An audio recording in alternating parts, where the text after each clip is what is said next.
ماشي. ابتدي انا الاول ماشي. وادخلك معايا. عاملين ايه النهارده؟ انا معايا حد بجد، يعني انا مش مبسوطه عادي. النهارده معايا فنان، هو كمان يعني بقى كان صانع محتوى وما زال، بس هو دلوقتي كمان يعتبر ان شاء الله رايزنج ستار يا رب، ومكسر الدنيا. انا معايا خالد جواد. يا طيب نهار خالد، ابيض، انت قديمه الجميله. والله بجد ده ازيك انت يا قوي. ندوده؟ اخبارك ايه؟ الحمد لله كله حلو. مبسوطه قوي ان انت معايا والله ده النهاردة. شرف ليا. والله انا مش مصدق اصلا. ايوه لا بجد لا يعني. احنا اصحاب اصلا من قبل ايوه اي حاجه. بالظبط. ما هو الناس هيحسوا كده بالظبط. دلوقتي يعني. I like the cap. شكرا والله العظيم. كل مرة اهو بتفكرني. والله العظيم. الاختيارات بس ربنا اللوك يخليك. النهارده مختلف عن بتاع امبارح خالص. شويه صح؟ خالص خالص. لا ده خالص خالص. امبارح مفيش كاب. وفورمال. وفورمال جدا وبدله. انت عارف امبارح ان يمكن اول مره اشوفك بفورمال. بجد انا اول مره اشوفني فورمال اصلا. انا ما لبستش بدله في فرحي اساسا. لا كنا رايحين كده كاجوال وخلاص عادي والدنيا يعني. في كتبنا يعني. كتاب ومشينا على طول. فاللي هو يعني لا بس والله كان برضو ستايل لطيف يعني. لطيف. حسيت ان انا ابن ناس كده استحميت. لا والله انت ما تفهمنيش غلط. عامله ايه؟ انت اخبارك ايه؟ حلو. بنتكلم عن ايه هنا؟ نتكلم بقى عن صناعه المحتوى. خالد بقى، انت طبعا انا في قصه عارفاها بس ان شاء الله انت هتحكيها. قولي. انت متخرج من ايه؟ انا متخرج من حقوق عين شمس. حلو. يعني انت محامي المفروض، صح؟ كنت اشتغلت محامي. قد ايه؟ 3 أسابيع. مده طويله قوي. صح؟ لا انا كنت هتحبس اصلا. لان انا كنت في مكتب محامي كبير جدا وانا كنت لسه متخرج. اوكي. فالمحامي ده كبير قوي.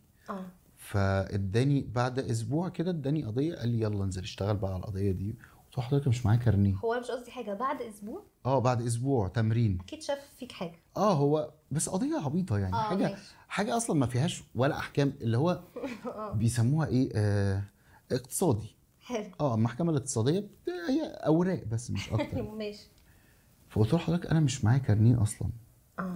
قال لي ولد انت عند فلان المحامي ما ينفعش انت تبعي. قلت له طيب يا فندم. نزلت رحت قدام القاضي. المفروض هو بيخلص ورق عادي يعني. اوكي. ما بنعملش حاجه يعني. فحتى ما فيش متهمين، ما في، هو احنا بنخلص ورق في المحكمه بس. فاول ما نادى على اسم القضيه بتاعتي عشان اقدم له الورق وخلاص وبمشي. صح. بستنى دوري بقى عشان اخد بقيه الورق بعد ما يتختم ويتنقل. ماشي. رحت واقف على المنبر بتاع المحاماه. وانا قاعد من قبلها بيوم بقى عمال اسمع. انا إيه بقى؟ هقول ايه للقاضي وهو اصلا ما فيش حاجه بتتقال. حلو. قلت له سيدي رئيس. فهو كان بيكتب وبيمضي على ورق. قال لي نعم يا ابني. فاهم اللي هو عايز ايه؟ قلت له انا قدمت لحضرتك الورق. قال لي ايوه طيب انت عايز ايه؟ انت واقف هنا ليه اصلا؟ قلت له لا خلاص تمام. ما انا لقيت بقى المحامين عمالين ايه بيقدموا له ورق وبيمشوا. انت اللي فضلت واقف. وقلت له سيدي الرئيس في وسط المحكمه. عليت صوتي قوي يعني. بس راح قال لي اتفضل اقعد. وهو بيمضي على الورق كل شويه بيبص لي. وانا كل شويه ارجع بنش ورا عايز اجري. ولو قال لي هات كارنيهك. خلاص ده كده خلاص بجد. بس لغايه ما طلعت من باب المحكمه ورحت ماشي. مشيت خالص بقى. رحت المكتب. حلو. راح بدخل المحامي بنهج بقى انا جريت. قلت له انا كنت هتحبس. انت بتعمل ايه؟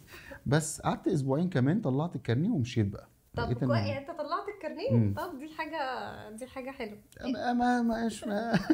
مش فارقه يعني. بالظبط. ما هم فصلوني من النقابه اصلا. ايوه ما خلاص بقى. ما من 2010 انا مش هنا. مش هنا. اللي هو بيراجعوا كل المحامين المصر. فين يا جماعه الراجل ده ما بيجيش ليه؟ ده عمل مرافعه كويسه قوي. في 2010 بايظه. مرافعه مش حقيقيه. بس اتخرجت من حقوق وبعدين اشتغلت في السيلز.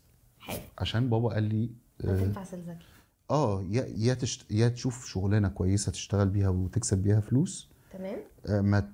ما تدخليش بقى في التمثيل والكلام ده. يعني هو كانش موافق. ما كانش موافق. قال لي لو دخلت يعني لو خدت شغلانه كويسه فيها فلوس اعمل اللي انت عايزه بقى بالليل. تمام. فبقيت بعمل الحاجتين في الاول. حلو. كنت الصبح شغال سيلز. لا كنت بالليل سيلز. بالليل. من 10 بالليل ل 6 الصبح. ده سيلز ايه؟ ثانيه. انا كنت يعني كول سنتر. ماشي. كنا بنتكلم كاليفورنيا. كنا بنبيع حاجات لامريكا. الناس اللي قاعده بره. فكنت من 10 بالليل ل 6 الصبح. يا نهار ابيض. ومن 6 الصبح اجري على التصوير عشان يكون عندي تصوير. اشتغلت في الانتاج واشتغلت في الصوت. اشتغلت في الديكوريشن وفي الملابس في الستايلنج. انت اشتغلت في اصلا حاجات ان انت كتيرة. تعمل كده عشان كنت عايز تفهم ولا كنت عايز ادخل قدام الكاميرا. فكنت بتحاول عارف لو نظام انا هدق على اي باب يعني؟ ايوه بالظبط كده. فقلت منها احاول اخد فرصه قدام الكاميرا، ومنها اتعلم الناس دي بتعمل ايه في المجال دوت. لغايه ما ريسيت شويه على موضوع الموديلنج، وانا شكلي مش موديل خالص يعني. موديلنج بجد؟ والله. يعني بس مش موديلنج يعني مش موديلنج، هم بيروحوا لمكاتب الكاستنج. اوكي. بيكون في فيلم بقى، اعلان، مسلسل، بس احدهما يعبر بقى. كنت لسه هقول لك يعني. من بعيد. انا المفروض ان انا دوري ان انا شايل كيس مثلا، واحد ماشي في الشارع شايل كيس وماشي كده، ده الدور. ده الدور. اعمل بقى كده دي 35 مره في اليوم. 12 ساعه انت بتعمل دي بس. ليه؟ احنا عندنا في ممثل، احنا الاثنين قاعدين تمام في الشارع مثلا، حلو، او في ريستوران في الشارع. اوكي. فدي الكاميرا بتاعتك ودي الكاميرا بتاعتي. صح. تمام. في ناس بتعدي في الشارع عشان الموضوع يبان طبيعي. فاحنا قاعدين بنتكلم، في ناس بتعدي من ورا، خدنا زاويتنا اللي هي اللونج الواسعه، ان احنا قاعدين وبناكل وشايفين الشارع كله. طب يلا ناخد ميديم، زاويه تانية. طب يلا ناخد كلوزات بقى ليك انتي. طب يلا ناخد كلوزات ليا انا. وفي واحد هنا جه قال لنا كلمه، الويتر، فخدنا الويتر من هنا، والويتر خدنا من هنا ومن هنا. فبقى 35 اعاده و35 مع الاعادات بقى، ان انا غلطت في كلمه، انت غلطت في كلمه، لا وانا ماشي رحت من الكعب الواقع فبوظت المشهد. فعيد بقى وكده. فانت من الاول اصلا موضوع التمثيل في دماغك، صح كده؟ جدا جدا. امتى بقى دخلت صناعه المحتوى؟ يعني عمري ما انسى يا لهوي اسود مثلا. كان قبل يا لهوي اسود. عملت حوالي كان أربعة فيديوز. أوكي. كان اول واحد وانا في العربيه. حلو.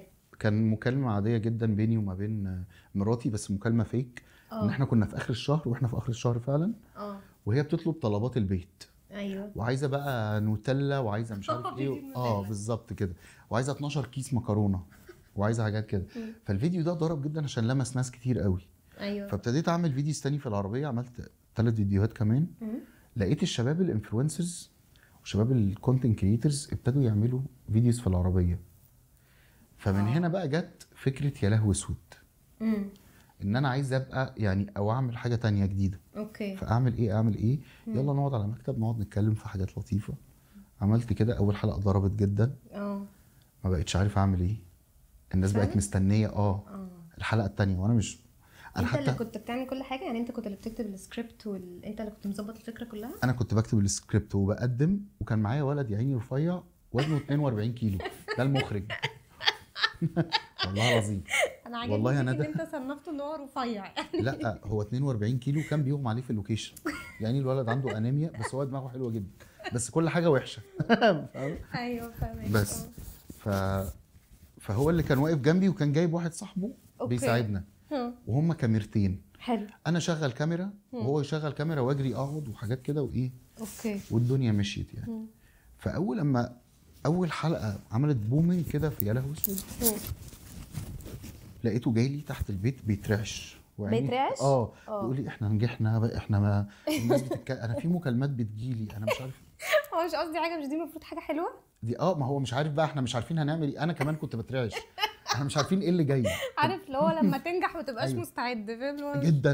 اللي هو احنا مش عاملين حسابنا ان احنا بالظبط كده. لا في حاجه تانية. انا كنت داخل اول حلقه مش عارفين اسم اللي احنا بنعمله ده ايه. يعني احنا بنعمل برنامج حلو بس ملوش اسم. اوكي. غير يا لهوي اسود؟ ما كانش لسه اسمه يا لهوي اسود. ماشي. ما انا هقول لك. حلو. انا كنت رحت سيتي ستارز، في بوثس كده بتطبع تيشيرتات. ماشي. فكنت عايز اطلع بتيشيرت مكتوب عليه هياتم.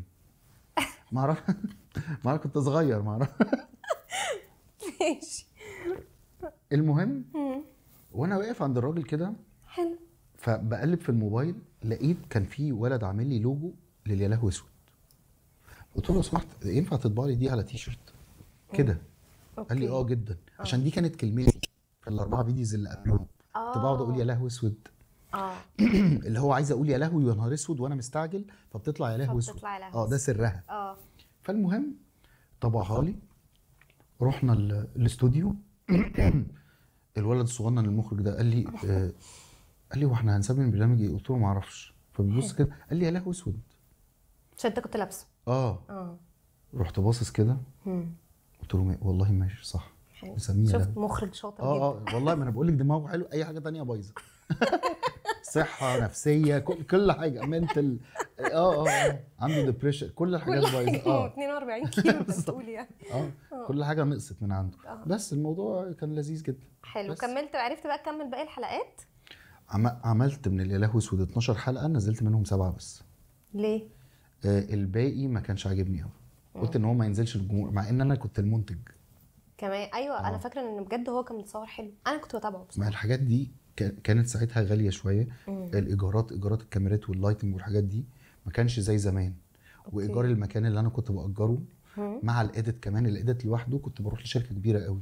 يعني ساعتها كان رقم، ودلوقتي رقم والله 5000 جنيه في السيشن الواحده. كتير بصراحه، كتير جدا. والرقم ده زمان كتير قوي، كتير قوي قوي بقى. مش يعني ممكن دلوقتي مع ان كتير برضو شويه، بس لا كتير زمان يعني. بالظبط. وكل ده وانت كنت لسه بتشتغل ولا كنت سبت؟ لا كنت بشتغل لسه كل ده. كل ده الياله اسود. انا لما عملته كنت لسه في اواخر الشغل خالص، كنت خلاص بقدم استقالتي من الشركه. من الشركه.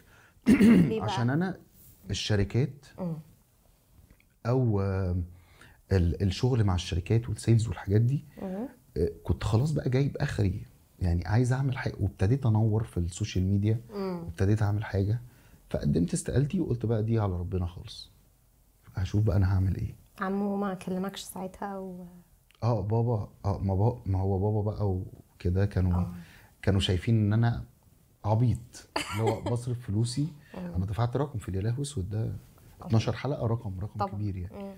ساعتها يعني كان كل اللي معايا، وقدمت استقالتي كمان. فلو هم شايفيني انت راجل اهبل. انت خدت ايه؟ نو ريسك نو فن. بالظبط. طبقتها قوي يعني. وانا عندي حاجه يا ندى والله العظيم، يعني يلا لما نيجي نهزر بجد. فهمك. او بدي كل حاجه حقها قوي، بالذات في الهزار كمان. يعني لو نهزر بجد. اوكي. هنكتب سكريبت وهنقعد وهنشتغل يوم واثنين وثلاثه واربعه وعشرة، ونجيب ناس ومعدات ونأجر مكان. كل ده عشان ايه؟ هنهزر. فاهمه؟ فلو ادينا كل حاجه حقها خلاص هتلاقي نفسك مفيش ديبريشن، مفيش عكوسات. هتلاقي نفسك مرتاحه نفسيا وبالك حلو. ما انت قلت كلمه صح، ان انت سبتها على ربنا. وبعدين انت من الاول مش شخص كوربريت او مش شخص بتاع شركات، ما صح؟ هي الكوربريت كانت بالنسبه لي خلاص بقى. انا كنت بنزل الفلت بالعربيه عشان اعمل فيديوز. اوف. بقول لهم عندي ميشن وبمضي وباخد فلوس الميشن. يعني الميشن دي عشان بحرق بنزين، وهم اصلا مدياني عربيه كمان. اوكي. عربيه ببنزينها، فاهم حاجه؟ يعني اما بروح محطه البنزين بقول لهم عايز ريسيت. ايوه انا عارفه، صح. عشان اروح الشركه بالظبط كده تروح. فمديني عربيه اخر موديل، وبوزيشن حلو قوي، والدنيا لذيذه ومكتب يعني الشركه كانت حلوه اوفرول. جدا. تحفه مالتي ناشونال. اوكي. وفي الاخر رحت سايبهم ورحت مع السلامه. لا ما انا بنزل الف بالعربيه واقعد اعمل فيديوز واعمل لايكات واعمل شير وحاجات. قاعد في العربيه ما بعملش. ايوه بالظبط. في ايه بقى؟ مبيعاتي كانت زيرو. ده مش هزار، زيرو. يعني كنا بنعمل ميتنج كده انيوال كل سنه. حلو. بنعمل احتفال وبتاع، والناس جابت والناس جايبه ملايين، مدخله ملايين للشركه. خالد جواد زيرو دي بتطلع في السكرين، اللي هي صح، اللي هي بتبقى كبيره قوي دي. هي بعد ما طلعت مره، وكنت قدام كل بقى الديبارتمنتس بقى. انا ما عرفتش اعمل ايه.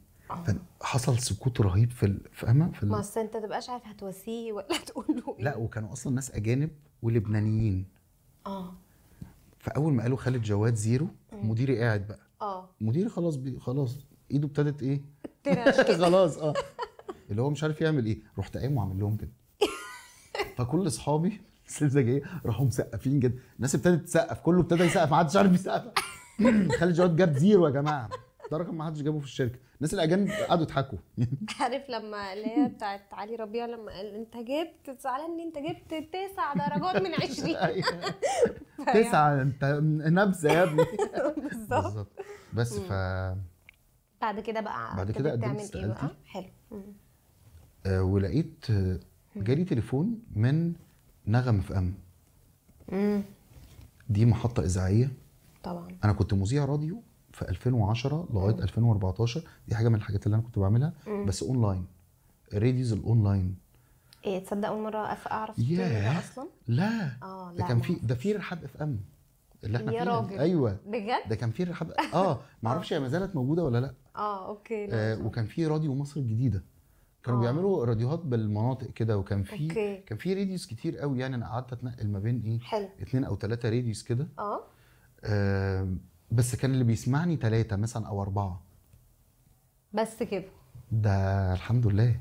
ده كده حلو يعني. ايوه ماشي. ده كده عظيم يعني. بالنسبه لي ساعتها انا مش معروف، مش بعمل حاجه خالص. صح.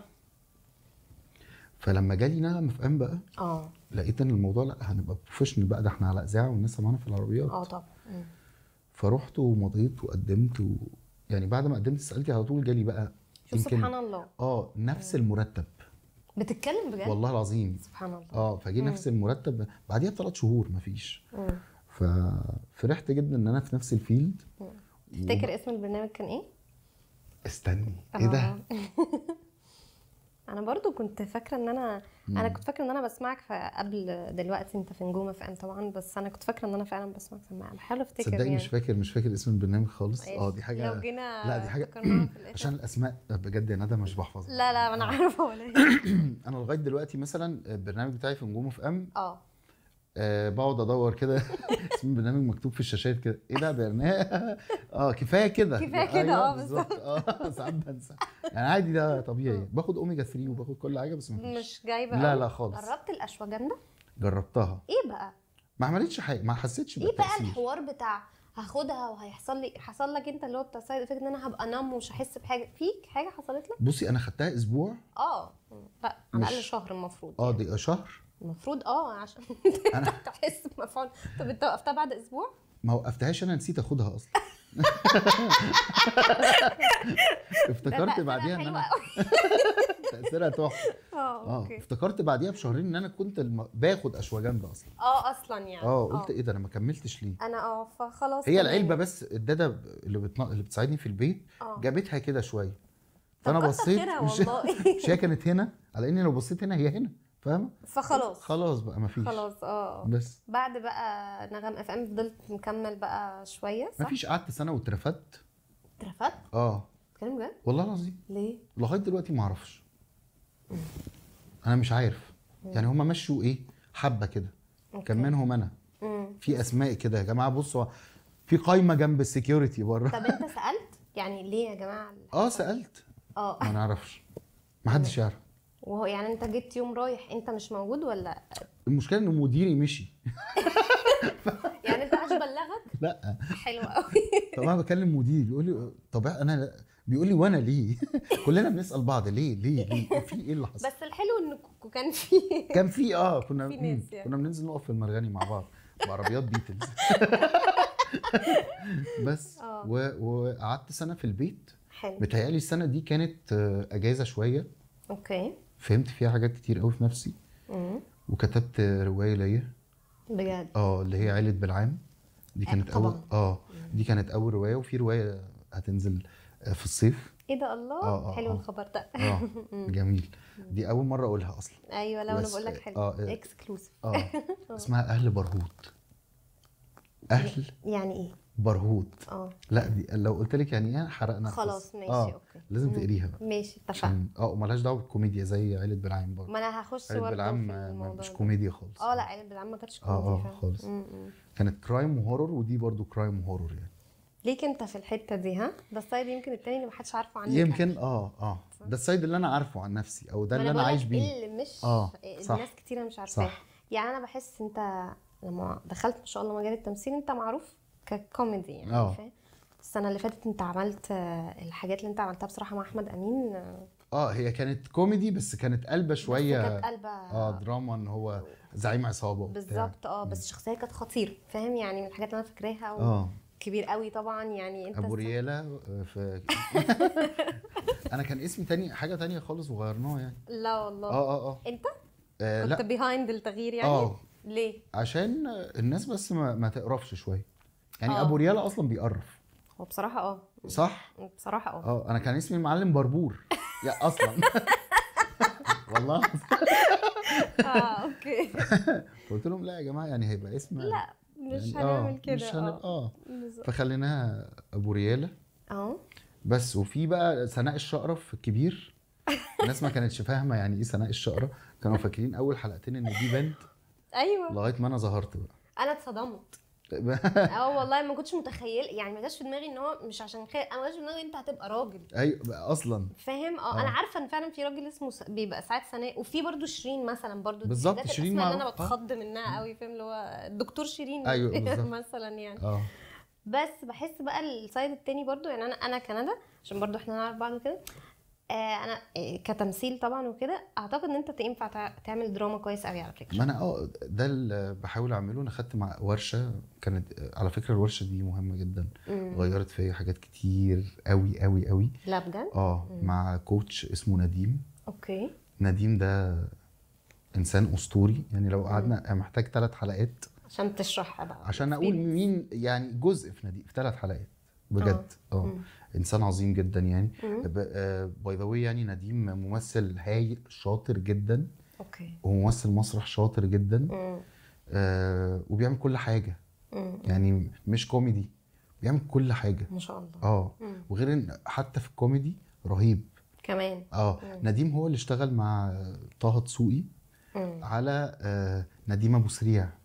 لا يا راجل. على الكاركتر ده. وهو اللي وجهه يعني، او اشتغلوا مع بعض عشان نديم ابو سريع يطلع بالشكل يطلع بالشكل ده. بس. طب قبلها بقى، انت قبل ما تخش حته التمثيل، امتى بقى حسيت انه انت بتعمل حاجات على السوشيال ميديا، امتى بقى الدنيا ابتدت تزدهر بالنسبه لخالد، او حسيت انه لا انا تمام بقى كده؟ والله لا، انا لغايه دلوقتي مش بقول ان انا تمام خالص. فعلا. انا لسه لغايه دلوقتي انا لا لسه ما عملتش حاجه. لسه لسه ما قدمتش، لسه ما عملتش، لسه عندي الباشن، لسه الحلم موجود، لسه ان انا طلعت في افلام وطلعت في مسلسلات بس مش ده برضو. لسه عايز اكتر، لسه بشتغل على نفسي، لسه باخد ورش لغايه دلوقتي، ولسه هاخد ورش ان شاء الله. واي دور هيجي لي طبعا لازم اذاكره، لازم اخد فيه ورشه، لازم حد يساعدني فيه. لازم اشوف الكاركترز، انقي. انا ما بمشي في الشارع مثلا بفضل اتفرج على الناس دي اكتر هوايه بعملها من وانا صغير. بتتكلم ازاي؟ صح. بيعملوا ايه حركاتهم ماشيه ليه لازمه. كل انسان ليه لازمه. صح. يعني في حد هتلاقيه كل شويه يعمل كده مثلا، دي حقيقة. كل شويه يعمل كده. دي لازمه. او كلمه في كلمه. انا جدتي كانت دايما الله يرحمها لازم تنهي لي وكده. هي بتتكلم عادي، فاهم. مثلا لو خلصت الجمله واروح قايل لك وكده، هي وكده. حتى لو ملهاش سياق. هي وكده لازم تتقال. بس دي لازمه، دي ممكن تتاخد بجد تبقى ترند في حته. ايوه. مثلا سناء الشقرة انا كنت عامل له لازمه ان هو كل شويه بيقول هو كلام عادي جدا. الكلام ما فيهوش اي حاجه. يعني مثلا حاتم بيوجه لي كلام، او الكبير بيوجه لي كلام مثلا، فاقول له ما تهزرش معايا. طب ليه؟ هو ما قالش حاجه اصلا، بس ما تهزرش معايا وخلاص. هو كل شويه احنا عملناها كتير، بس استاذ احمد الجندي كان ليه فيجن او كان ليه رؤيه. لا بلاش نكتر منها. اوكي. هو كل شويه كان، وكنا بنضحك عليها اصلا يعني، ما كنا كل شويه نقولها ونضحك. بس فانت لا لسه شايف ان انت عندك اكتر يعني.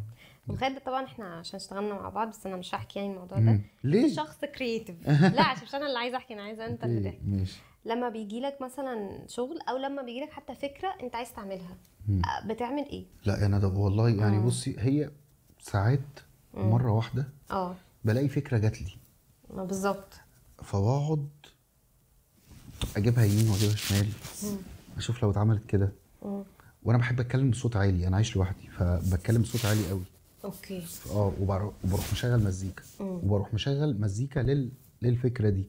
يعني لو فيها ساوند افكتس، لو فيها حاجات، لو فيها مش عارف ايه، لو فيها بد، يعني انت كمان بتبقى ممكن حاجات بتتخيلها بالصوت بالصوره بكل حاجه عشان تدخل جوه دماغي كلها وساعات اروح راسمها كمان. هنا هنعمل ايه، وهنا هيكون في شخص، هنا هيكون في حاجه، الكلام اللي هيتقال هنا وهيتقال هنا. طب لو في حتى في الكوميديا ممكن سكوت يضحك. مش لازم اقول كلمه، صح هي نظره. بالظبط كده. مش هي خلاص يعني مثلا ندى عملت حاجه موقف كوميدي يضحك، فالمفروض انا اعلي عليه، او هي بتفرش لي، ندى بتفرش لي عشان اروح رامي افيه. اوكي. فممكن الافيه في الجزء في الحته دي بالذات ما يستحملش كلمه، خلاص هو ممكن نظره مني اللي هو النظره دي خلاص هتضحك صح. مع اللي ندى عملته. فبقعد ادرس الموضوع كده، بشوف ايه اللي ممكن يحصل. يا اما بقعد مع نفسي في الخيال بقى، لو ما فيش فكره جت. هو انا بقعد مشغل مزيكتي في البيت كده وقاعد بتحب تسافر دايما بالظبط. تاخد بالنا في راس صدر دايما مثلا.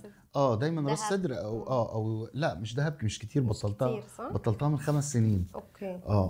دهب او العين السخنه. او العين السخنه. ايوه بالظبط كده. بقعد على البحر في الشتاء كده، الدنيا لذيذه قوي. معايا كراسه وقلم، حلو. اللي يجي على بالي بروح ايه حاطط جنبه 2 ستارز كده زي العيال الصغيره. والله بجد. وبقعد اكتب شويه حاجات واقعد افكر لو حصل كذا سيناريو. اوكي. يعني بخترع شخص او عده اشخاص بيعملوا كذا، طب الشخص ده لو عمل كذا، لو قال كذا، طب تعالوا نجيب فكره من كذا، طب ايه اللي حصل. اتفرج على حاجات بره وجوه وحاجات كده، بتديني برضو باور وبتديني شويه افكار لذيذه. بعد كده بقى لو في حاجات انت طبعا انت بتعمل يعني او على السوشيال ميديا انت في حاجات انت بتعملها، وغير طبعا انت دلوقتي اكيد في يبقى شغلك مع الكلاينتس كده. بس خليني الاول في حته الحاجات اللي انت بتعملها، عشان بس في ناس ممكن تبقى متخيله الموضوع سهل. ان انت تعمل محتوى دي حاجه سهله؟ هي حاجه لذيذه. حلو. سهله؟ لا طبعا. ليه بقى؟ مش كل لذيذ سهل. بجد. ليه؟ لان فيها سيك التعب. اوكي. ليه؟ زي فكره انشاء الشركه مثلا. ماشي. ده ورق وحوارات وبنروح وبنيجي عشان نبني بروجكت. صح. تمام. او زي اللي بيعمل مثلا ديكوريشن لشقه، ده بروجكت لازم يقعد يدرسه ويخطط ويشوف ويتفرج على حاجات كتير قوي ويشوف الكلاينت دماغه فيها ايه. فانا عندي بقى جمهور كامل، عقليات مختلفه كامله، 100 مليون. مين هيتفرج بقى؟ مين هيتقبل ومين لا؟ مين هيحب ده ومين؟ وخلي بالك يا ندى، مفيش حاجه اسمها صح وغلط. صح. ليه بقى؟ هي معياريه قوي. يعني مثلا انا عندي ان انا مثلا دوست على نمله، دي حاجه عاديه جدا. صح. ممكن اكون بعملها في اليوم 1000 مره وانا مش واخد بالي. لكن ولو خدت بالك هتعدي. بالظبط.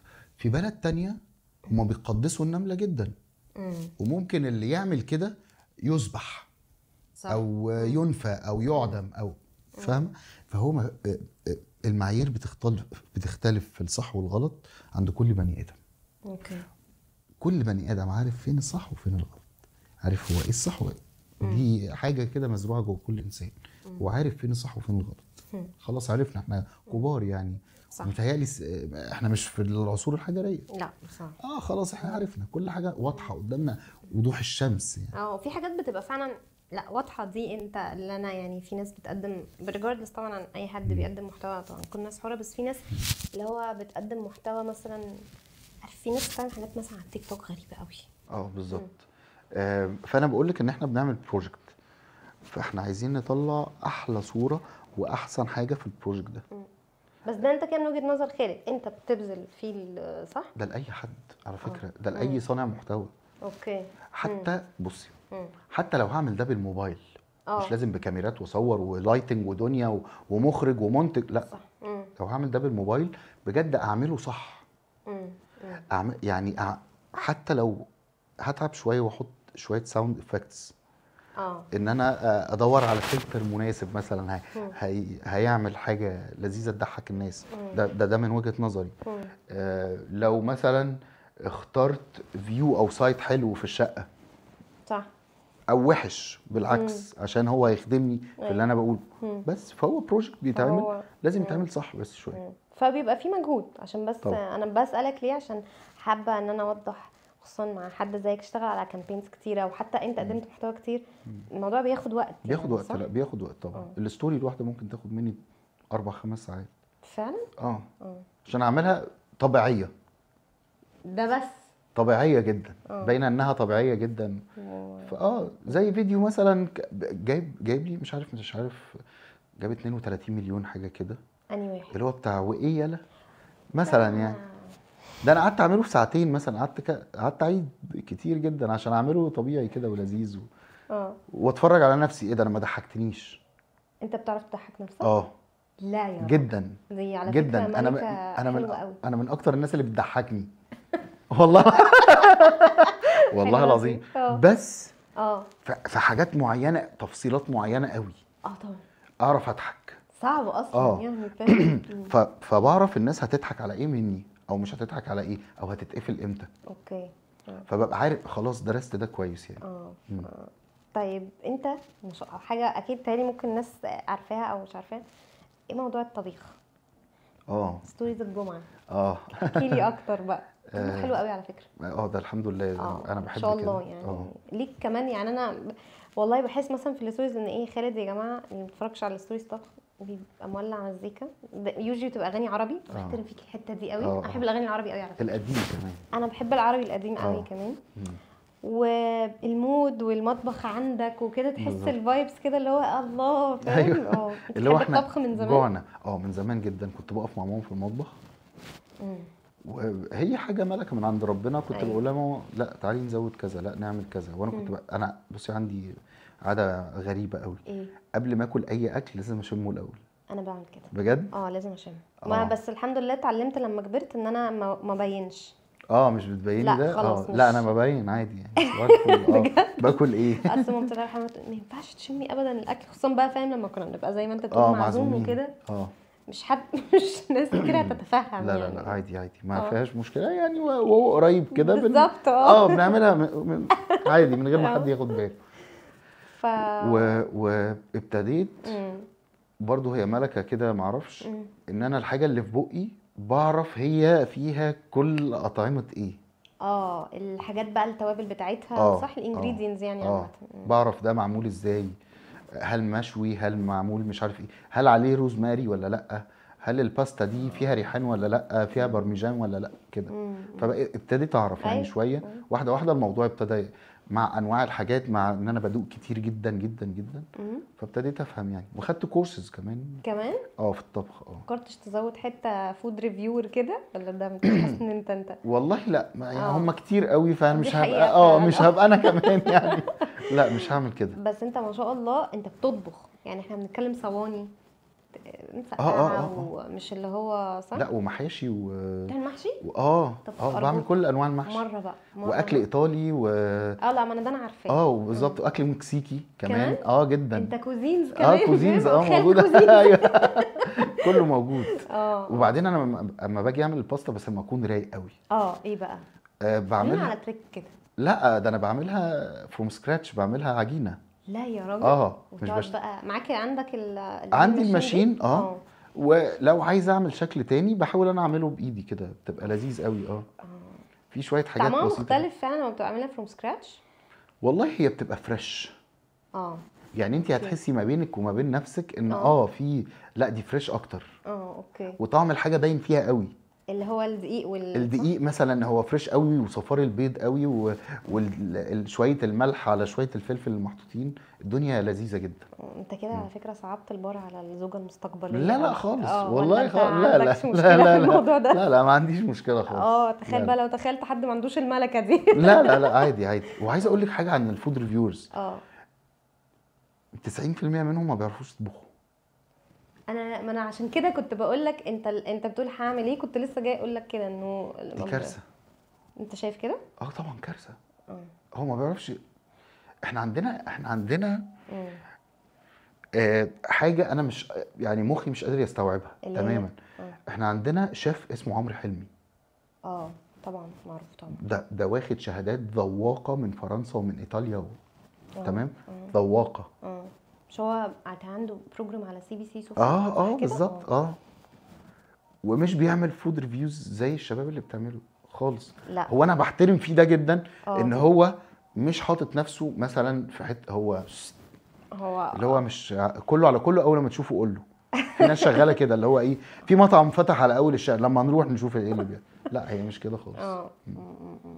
فاللي هو برضو تحس انه وبعدين الفود يعني ريفيورز بيعملوا حركه بنت لذينه قوي. ايه بقى؟ بصي، لازم يقول لك حاجه وحشه في الاكل، حاجه واحده مش وحشه، مش امال ايه؟ هيطلع مش هيطلع الموضوع وحش خالص. اه بس ايه ده يا جماعه، البيتزا حلوه قوي، ايوه اللي مش عارف ايه فريش جدا، البتاع جوسي جدا، اللي مش عارف ايه، بس هي لو كانت سبايسي شويه كانت هتبقى بسطانيه.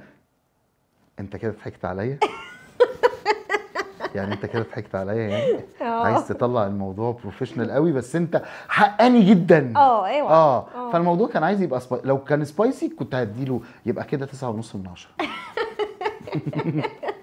النص ده هيروح للحاجه مش يروح بقى عشان لساني ما يتمزجش بس شويه. لما بقى بيجي لك بروجكت تبقى انت مطلوب منك، يعني انت ممكن تاكسبت حاجتين، يا اما الكرييتيف جاي لك اللي هو خالد احنا عندنا فكره كذا عايزين نعملها تصوير وكده، والحته التانية بتاعت احنا عايزين نوصل لكذا طلع لنا الفكره. طلع لنا الفكره واعمل انت كل حاجه. ايه الاحسن بالنسبه لي؟ ايه اللي خالد بيستمتع بيه؟ طبعا مش هسال على الاسهل، اسال اكيد لو الفكره جاهزه هصور وخلاص. ايه بقى اللي خالد بيستمتع بيه؟ لا ان انا اللي اعمل الفكره طبعا طبعا طبعا.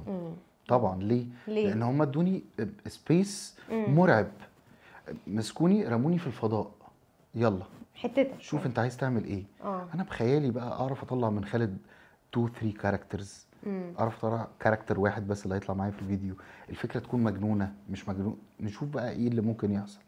فبقدم لهم فكره 2 3 وهم بيختاروا واحده او ممكن يرفضوا الثلاثه خالص، ونبتدي نشتغل على حاجه جديده. لو في حاجه عجباني وهموت عليها بقول خلاص يا جماعه دي اللي هتنجح، خلي بالك. يعني رايك بتحس ان هو فعلا صح؟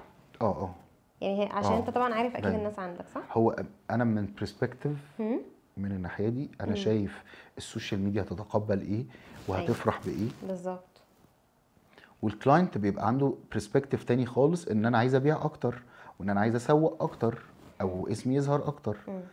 طيب ما تيجي نتقابل في النص، صح. هنعمل ده. انا هبسطك جدا واخلي اسمك يتقال كتير جدا وهتبقى مسمع جدا وكل حاجه، في نفس الوقت الناس تتبسط. الناس يا ندى دلوقتي بقت ذكيه جدا. انا لسه بقى كنت عايزه اسالك في الموضوع ده.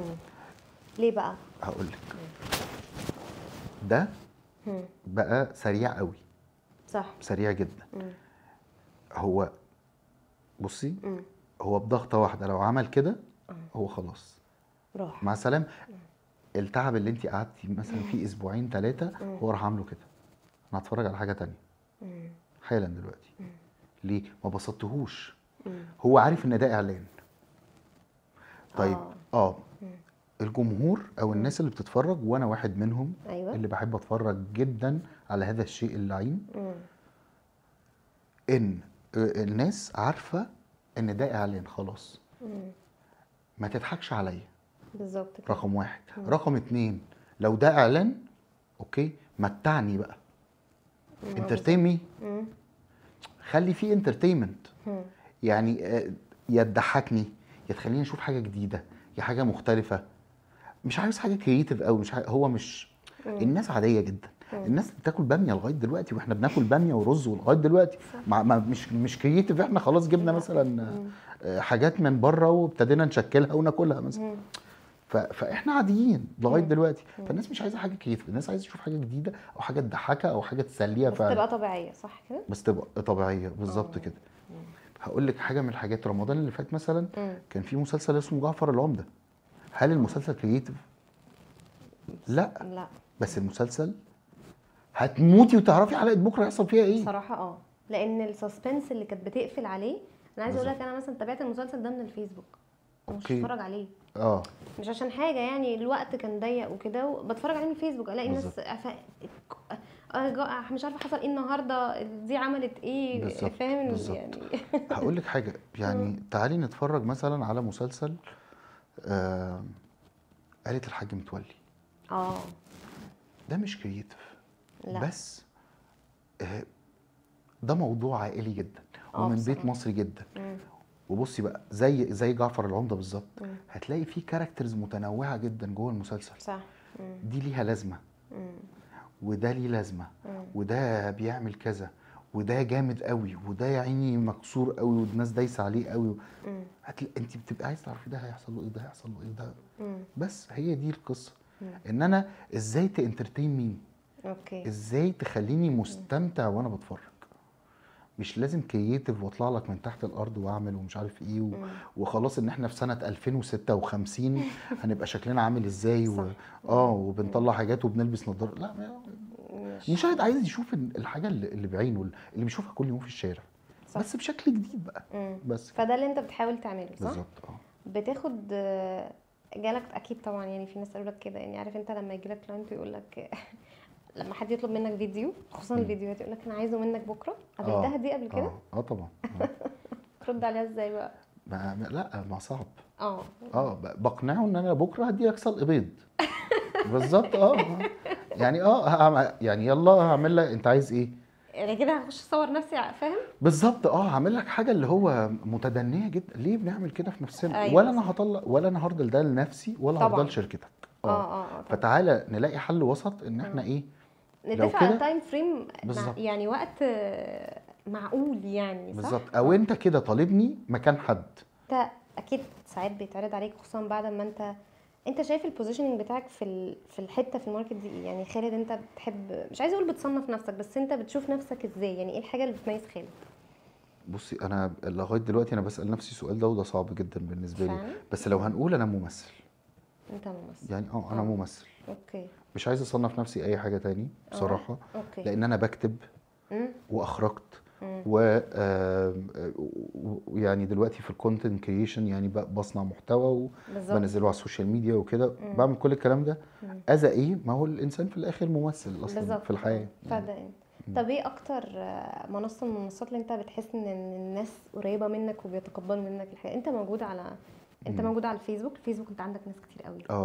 2.5 مليون. والانستجرام مليون و800 مبروك.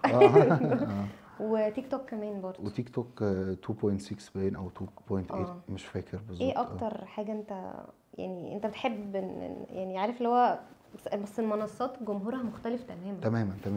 الفيسبوك جلادين جدا الناس إيه عليه. لا مش انت وانت بس الفكره اللي قلت كده. انت عارف ان في ناس هناك بتنزل حاجات وبتروح قافله على طول، او هي من الاول قافله الكومنتس. يعني بحس الناس هناك على الفيسبوك مختلفين قوي عن بتوع الانستجرام. انستجرام يمكن عشان هو اللي هو بتاع الصور، بتاع السهرات، بتاع البوزات اللي هي عامل كده والتان واخد شمس وبتاع. اوكي.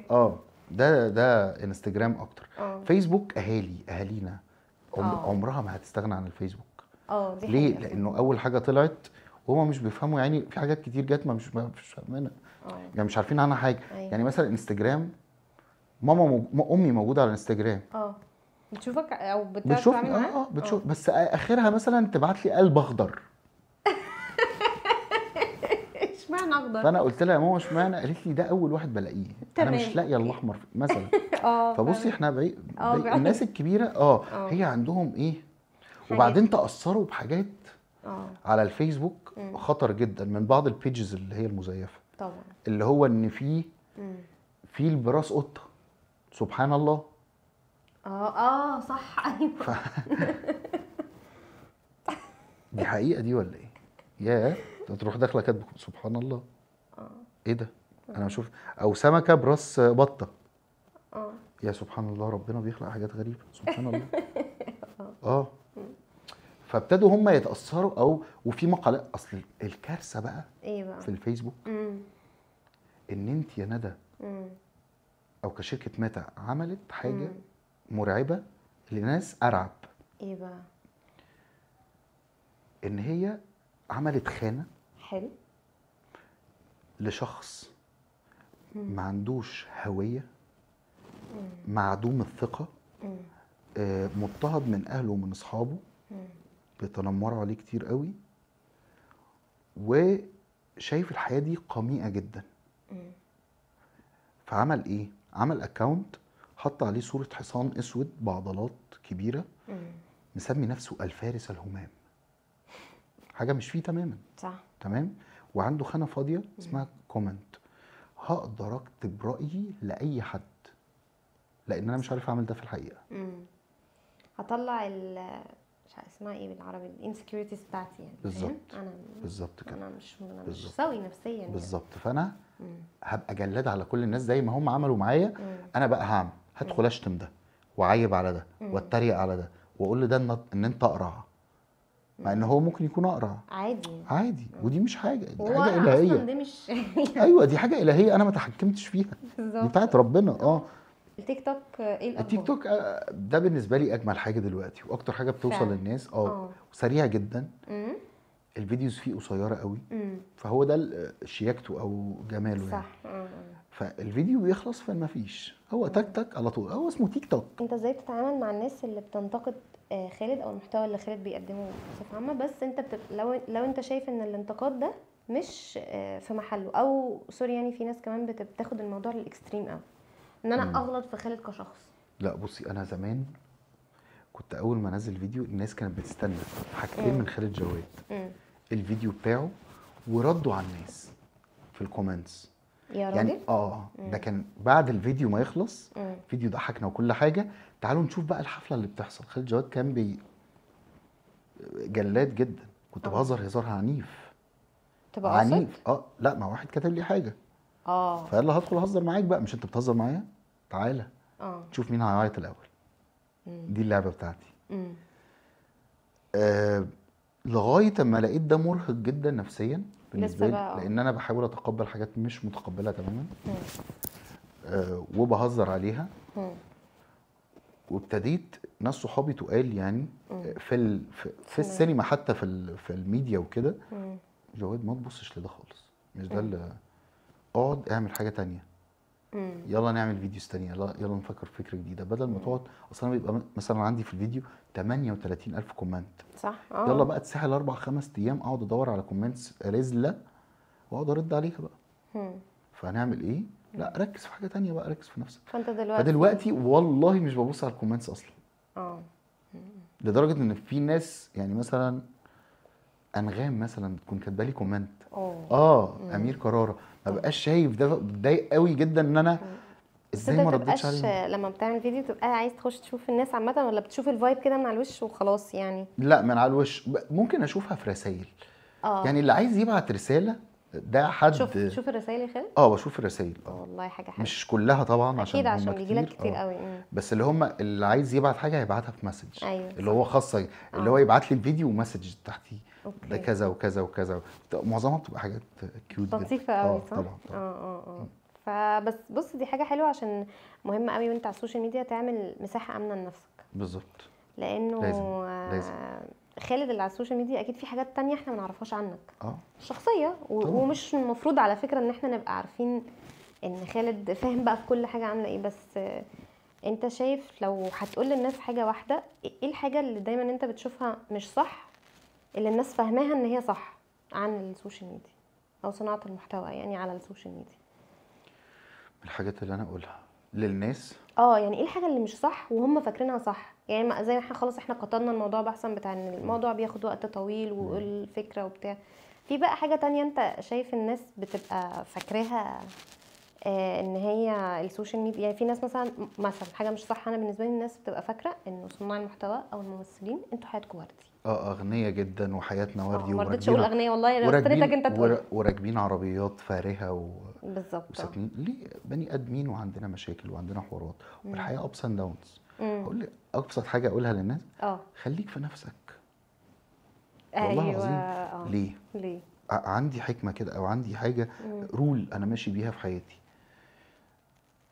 انا يا ندى انسان عندي مشاكل اكيد كاي انسان طبيعي. ده طبيعي. وعندي حوارات وعندي دنيا.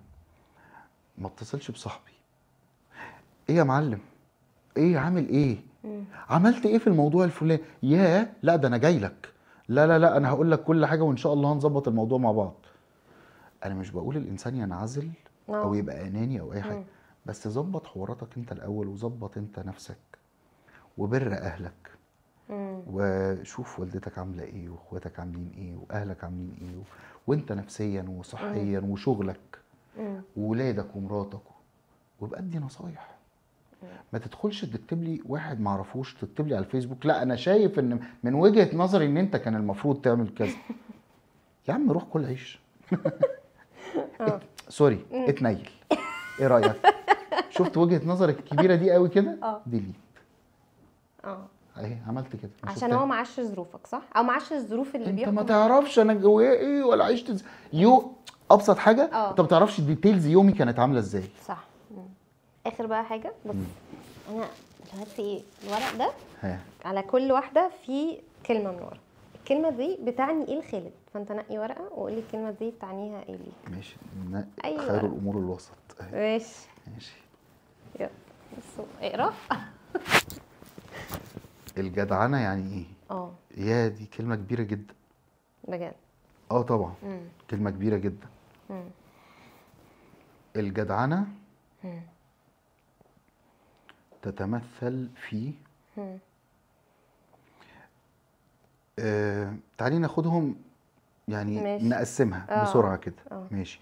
لو هنتكلم في البيت والاسره ان انا احافظ على اسرتي دي جدعنه. ان انا احافظ على الست اللي معايا ما اذيهاش، ما تطولش عليها او ما ازعقش او اعرف احتويها، دي كلها جدعنه طبعا من الراجل. ان انا اعرف اتعامل مع اولادي ازاي طبعا. واهتم بدروسهم وحاجاتهم ومدارسهم وتمارينهم ومشاكلهم، ده تبقى موجود في حياتهم، وان انا ابقى موجود في حياتهم دي جدعنه. ان انا اقف مع اصحابي فعلا بس لما اكون انا كويس. صح. وما اكون انا قادر اقف تمام عشان اعرف اقف معاهم، عشان اعرف احل بجد مشاكلهم. لما انا اكون حلل مشاكلي وعامل اللي عليا وعامل واجبي. مش ما اعملش واجبي او ما اكونش عربيتي متعطله مثلا زي في الصحراء وبايظه. واحد صاحبي يكلمني يقول لي ده انا عربيتي واقفه على 6 اكتوبر، اقول له ده انا هاجي لك حالا. طب وعربيتك انت وشغلك ودنيتك واهلك. بص في ورقتك. ايوه بص في ورقتك. شكرا. شكرا. ومع اهلك بقى. الجدعنه مع اهلي طبعا. لا دي ما فيهاش كلام. ما ينفعش. ما انا عمال اقول لك من اول الحلقه بر الوالدين بر الوالدين. الجدعنه مع نفسي بقى. ازاي بقى؟ دي اهم واحده. ازاي؟ ان انا لازم اسمع لجسمي. ده رقم واحد. ان انا مثلا ظهري بيوجعني فاخد له مسكن. لا طب انت بتسكن وقتي او لحظي يعني. صح. طب ليه؟ لا اسمع لجسمك. لو في اي حاجه، لو كتفك وجعك، لو في وجع في معدتك دايما بعد اكل معين او حاجه، لا شوف دكتور واسمع لجسمك دايما. عندك صداع ما تاخدش بين كيلر وخلاص وتعدي الدنيا. شوف المشكله. لا روح حلل وشوف. كل 6 شهور اكشف على الفيتامينز اللي في جسمك اعمل. فدي الجدعنه مع النفس بقى. اشتغل كويس، خلي حياتك كويسه، اتبسط جدا. وقت الانبساط انا قلت لك على كلمه، انا في شغلي لما اجي اهزر بجد. واما بتشتغل نشتغل بجد. ولما نيجي مع اهلنا نتكلم معاهم ونهبل جد. ومع عيالنا نهبل بجد. فدي الجدعنه مع النفس بس. خالد انا اتبسطت معاك قوي النهارده. شكرا يا ده. اتبسطت. انت طلعتي حاجات كانت مدفونه مطربه جدا. وانا مبسوطه ان الناس عرفوا سايد تاني يعني. النهارده انت ما كنتش خالد الكوميدي وانا كنت قصده كده بصراحه. يعني كنت عايزه الناس يعني خالد اصلا انت فيك حاجات كتير نتكلم يعني. فبجد ثانك يو والله ونورتني قوي. انا اللي بشكرك يا ندى بجد. ده شرف ليا ان انا قعدت معاكي والله يا خالد. ثانك يو والله. الموضوع بجد احلى من الحياه وانا عايز اطلع في حلقه تاني معاكي. لا خلاص والله اتفقنا. بعد اذنك يلا بينا. طب تيجي انت معايا بقى في نجوم FM والله انا انت شوف امتى وانا جايه والله. يلا استنوا حلقه ندى بعد رمضان على طول في نجوم FM. خلاص اتفقنا. انا عايزه بقى واحده انتظرونا قعده حكاوي بصوتك. معلش بصوتك اللي بيقول ماشي من عينيا. عشان احمد مراهني ان انت بجد والله. والله عايزه اكسب الرهان. مع ندى صح؟ ان شاء الله. ماشي. انتظرونا في قعده حكاوي مع ندى. ممكن نقولها بكذا. مش كده؟ هنبقى نفكر بقى. اقولها لك والله لا اسجلها لك. طب والله العظيم ربنا يخليك. انا يا جماعه الجدعانه يا جماعه الصحاب. شكرا يا ندى. اشوفكم في الحلقه الجايه.